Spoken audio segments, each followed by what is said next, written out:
So you have the intro of the Clown Warriors, right? Uh-huh. And it's just like a carnival or something, and then some kids having a fun time, and like maybe there's a clown, and he's like, "Ooh, here's a balloon," and then the kid's a little bit afraid, but then the clown really like turns into something, but then a big clown fist like punches him out, and then it turns out there's a clown war going on, and it's sweeping over this carnival.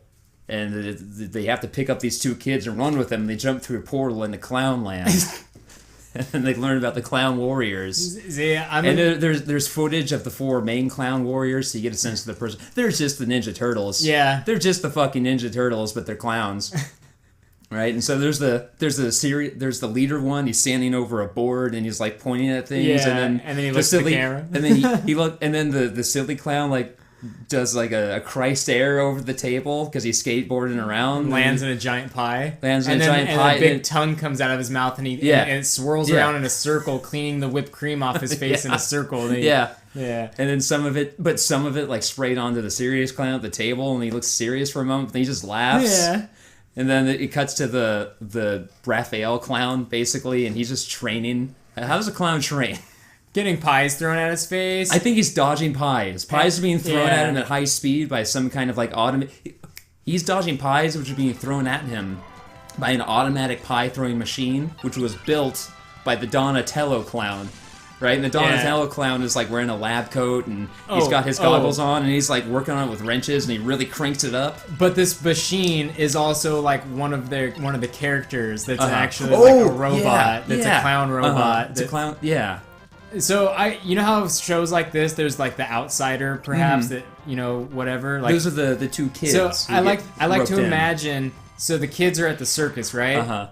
And then there's like the clown warriors are there fighting some other evil bad clown, right? And then there's all hell is breaking loose, and these kids are like, we gotta run, let's hide in here. And then the evil clown's like, I got you now. And then the kids fall into a pile of clown accessories and clown supplies. And then the kid finds their feet slipping inside of these clown shoes. And then the kids kind of get some clown warrior power. Oh, they can put on the accoutrements of a clown, but they can't control it yet. Yeah, and so they're like, the clown warriors are like helping these kids lost in this new clown land, and the kids have can use clown powers sometimes.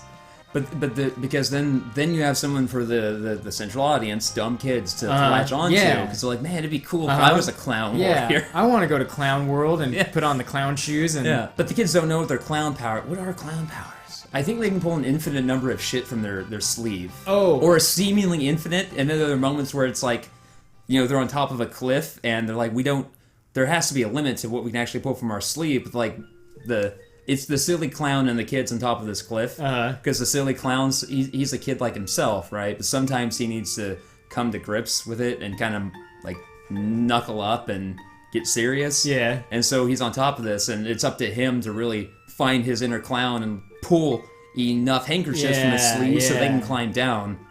And then the handkerchiefs are getting smaller and smaller because he doesn't have faith in himself as a clown. And then he's remembering his brother, the clown leader, who's just trying to bolster him in his confidence and talk him up. And what happens is he's pulling them out of his sleeve and they just stop. They don't run out. It's like the end of the last one is still on his sleeve, and he's like, I need more. And then he reaches deep down and he just, with one massive tug, as he believes in himself, he just yanks out a fucking cascade of them. And they go streaming down the mountain. That's one clown power, the ability to pull stuff from your sleeve. I think one clown should be a balloonomancer and makes balloon animals that he can control. Yeah. Okay, maybe they each have a specific clown power. So the silly one, he can pull stuff from his sleeve because it's goofy, right? Yeah. He's like, fucking coins and pigeons and whatever. Flowers. Handkerchiefs like I was talking about. And then, let's see, what else do clowns do? Clowns there's always pies. Mm-hmm. The clowns like to fall a lot. They do a lot of pratfalls. There's that seltzer spray thing. I was thinking about the seltzer spray as well. I think the seltzer spray and the pratfalls might be...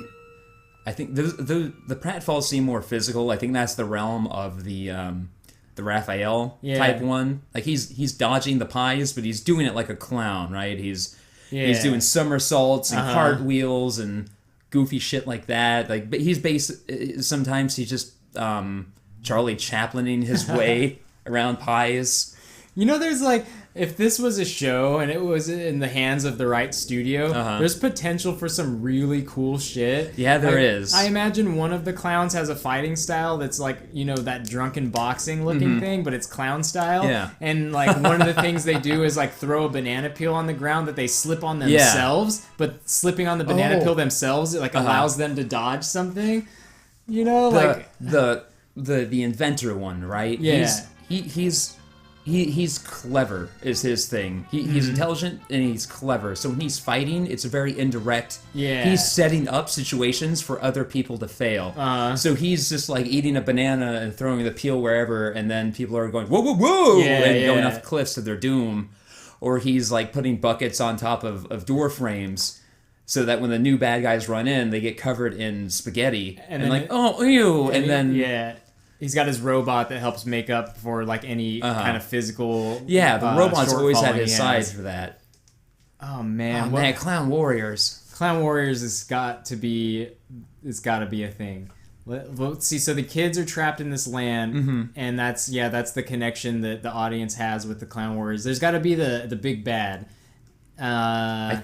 Would it? Now I'm thinking the big bad is either like an evil like ringleader, like circus, you know, the guy who leads the circus. Yeah, with like the long red coat. Oh, I love that. I love the image of the long red coat and the big hat. Yeah. The big hat. Yeah. He's not even a clown, and that's the thing. He wants this. Yeah, that's the thing. The ringleader, that's his name. The ringleader wants to subjugate Clown World and bring them all on his intergalactic traveling circus. Yeah. That's where clowns come from. They're harvested from Clown World. And now the clowns have been pushed to their capital city of Clowntopia. It's just Clowntopia. Why wouldn't it be? For God's sake. Yeah. They've been pushed to that's their last stronghold is Clowntopia. It's a lot like Destiny, actually. They've been pushed to Clowntopia, but they're not gonna let go of Clowntopia. They've got that on lock, right? But there are cracks starting to appear. Well, moles and stuff. There are moles. Some clowns are like, it's so much better just to give in and join the circus. It's better to just perform. Sure, you don't have your freedom, but you're also not constantly vying for your freedom. So why not just surrender? Yeah. Oh my God, Clown Warriors. That means there's got to be like other people in here too, like tribe of bearded women. I think the other elements of the circus are. I think they're nomads from other worlds that were conquered. Okay. Like there's the bearded women world, and there's the lion tamer world, where human beings used to just live side by side with lions, but then they were brought into this horrible ecosystem where they're treated more. It's like, oh no, now I need to torture our old allies so that they'll stand up on this little platform. So there are scattered groups of bearded women and trapeze artists and like strong men. People. That like they're probably turned into like labor slaves. I'm sure. By the way, breathing fucking walls. Yeah, Extat's Castle, once they broke the illusion, and it turns out the walls are alive. This is like a Doom level. It is basically a Doom level. Like, could you imagine what it would feel like breathing in a building where the building is breathing? I hadn't thought about that. It would be gross. I don't want to breathe in the air. I don't know what that's exhaling. And this one wall, like this one pillar next to you is just like... And you look and you're like, what? And it's like, hi, what's up? Oh, man. Clown Warriors. Clown Warriors. There's Clowntopia, and at the very center of it is, I think it's just a big red nose. That's what their citadel is, basically. Just a big red nose where they come and they meet, and they're trying to find some way to take down the ringleader. And these kids who thought they were just having a fun old time with it, because sometimes these clowns have to go into the wild. They have to try and bring back their brothers. And that's what was going on that day, is that these free clowns from Clowntopia were trying to go incognito into the circus. But by which I mean they had their full clown accoutrements on, but they were wearing a trench coat and a top hat, just like the Ninja Turtles would. Yeah. So they're wearing a top hat on top of a big, not a top hat, like a fedora on top of their wig. On top of their wig, and so you see them. Oh my God, that is the best. And here's the image. thing. Here's the thing. It works. Yeah. Right. It works. They throw it off, they don't look any different because they're just clowns, but suddenly the bad guys realize who they are.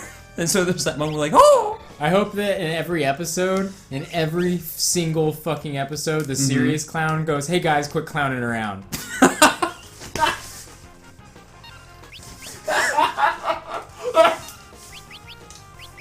Why does that get me? Why does that get me so thoroughly? It would be the best every time. Just once per episode with the straightest possible face. Hey guys, quit clowning around. And you're just like waiting for it, and that's the job of whoever's writing. Like, is like, how are you gonna slip that in? Yeah. Okay, I should talk about this moment. So this is Gilgamesh's true form. He has a bunch of it's pretty badass, and eventually I think you're going to fight Gilgamesh. How many weapons? That's his thing. When he pops up in future installments of the series, he's collecting weapons from different games. The apex of that will be in Final Fantasy XII, but right now is the first step in that quest. He came here trying to find the sword Excalibur. What he found was a sword called Excalibur. Oh. Excalibur, he'll drop when you defeat him here. It has 255 attack power, but when you attack with it, it does 1 damage. I'm just thinking about how, like, Excalibur is, like, the most... Like, god damn it, this isn't Excalibur, it's Excalibur! Yeah. Like, the most stupid mistake to make. Oh, I thought you said you wanted Excalibur. Yeah. I thought that was weird, because that sword is shitty. Yeah. That was weird. You wanted that butter knife. That's covered in butter. I'm just trying to imagine, like, the first episode, right, where the clown warriors are like, here, kids, like, here's a portal back to your home, you should probably go, and the kids are, like, standing out, like, on the, cusp of the portal, and then, like, you just see the kid slip the clown shoes back on or something, or the wig back on, whatever it is, and turn around and like, we're staying. I think what happens is the portal can only be open for a few minutes, right? And so as the kids are about to walk through it, by the way, X-Death just threw Gilgamesh into the end zone. Ooh. It's actually supposed to be the X zone, I believe, but that's how Gilgamesh is able to travel between different Final Fantasies, is he's stuck in between dimensions. But I think what happens is in the very first episode, the kids are like about to go back home, right? They have the portal open, and then Clowntopia comes under attack. So all the clown warriors have to leave, right? They're like, okay, kids, you just gotta go to that portal. Like it was good times. We gotta go. And so they just leave, and then you see the kids looking at the portal and looking at each other for a moment. But before they do anything, it cuts. Yeah. It cuts to this fight with all the clown warriors is fighting, and it goes on for a couple of minutes. And then suddenly the kids and their clown gear pop up, and they join the fight, and you realize they chose to help fight instead of going back home. Yeah. And they can only go to Earth, like, what I think it depends on, like, astral cycles or something. Some bullshit will make up. Yeah. They can only do it every so often, which is why they aren't constantly going back to free other clowns. They can only go... No, they have to follow wherever the intergalactic circus is traveling, right? And so it's like, well, it happened to be going by Earth that day, so we were able to go there, and it hadn't left yet, so we could have sent you back. But now that time has passed, we have to wait until it comes back around on its circuit, because it's just making a circuit around the galaxy, right? Yeah, it's like a traveling circus. Yeah, it's just going here and here. It'll come back to Earth in 6 months, a year, whatever, but it's gonna be a while. So that was the kids' one chance. So now, for the next 6 months or so. Yeah, and so now they're on Earth. No, they're on Clowntopia, and they made their choice, but there are going to be moments where they really are like, was that the right choice to... You know, like, we should have gone home. Our parents are probably worried. I like to imagine this show unfolding more like a Avatar: The Last Airbender or a Steven Universe, where it's like, you know, there's some shows that aren't really, canon or, like, you know, don't have, like, the through line. You know, they're more of, like, a relief. Yeah. But I imagine the kids getting a new piece of clown gear every so often and unlocking their power. Yeah, like exactly. They're, like, Gravity Falls as well, where they're slowly uncovering bits of this mystery. Here, they're slowly gaining more clown power. They're learning to do this and that. Like, now I got the nose. Like, now I got the makeup. Now I got the wig. Now I got the downstairs wig. The downstairs. what was it? Downstairs clown face. The downstairs clown face. Hee hee. No, that's a purely like non-canon bit that we only show at Comic-Con. Yeah. Oh fuck. Should we do a pitch for Clown Warriors? Probably. Yeah. I think if we pitched it to something like Frederator or something like that, they'd be like, yes. Yeah.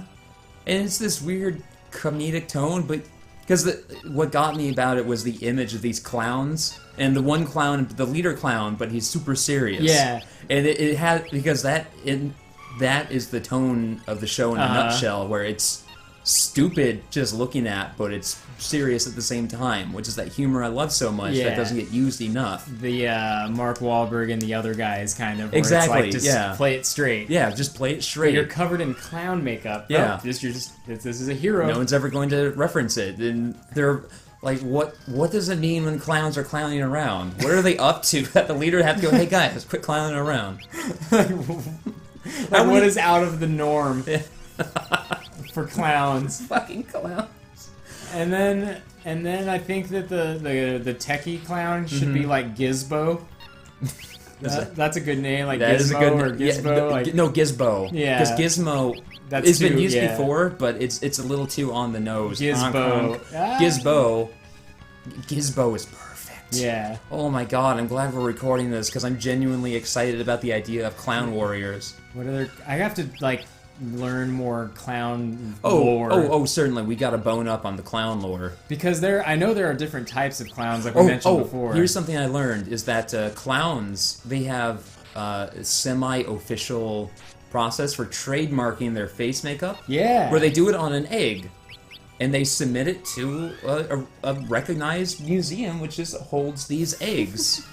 And they put them on display, so I think they have like a hall of their fallen brothers, which is just eggs. That's perfect.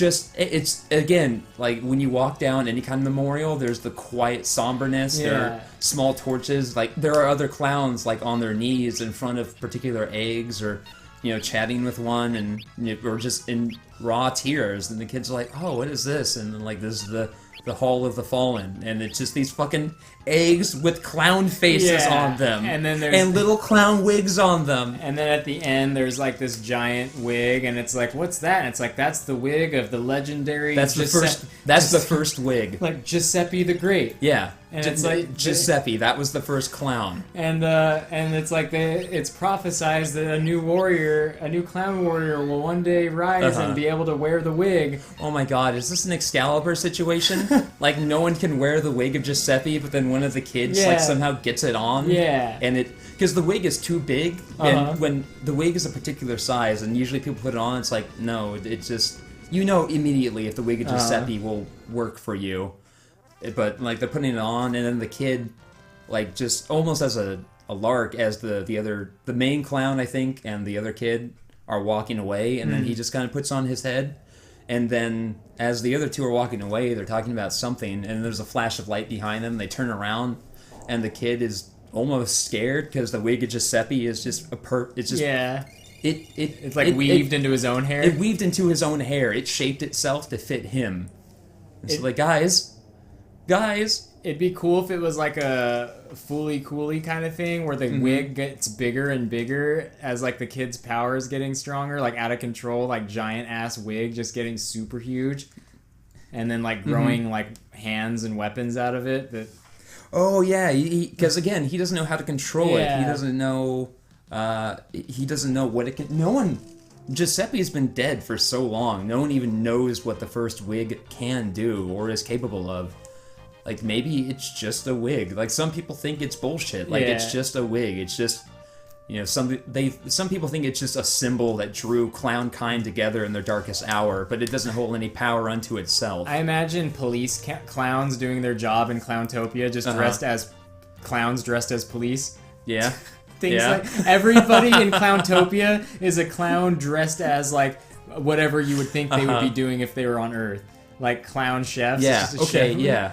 Oh, jeez. Everything like that. We're gonna get dinner, and when we come back, we're gonna keep talking about Clown Warriors.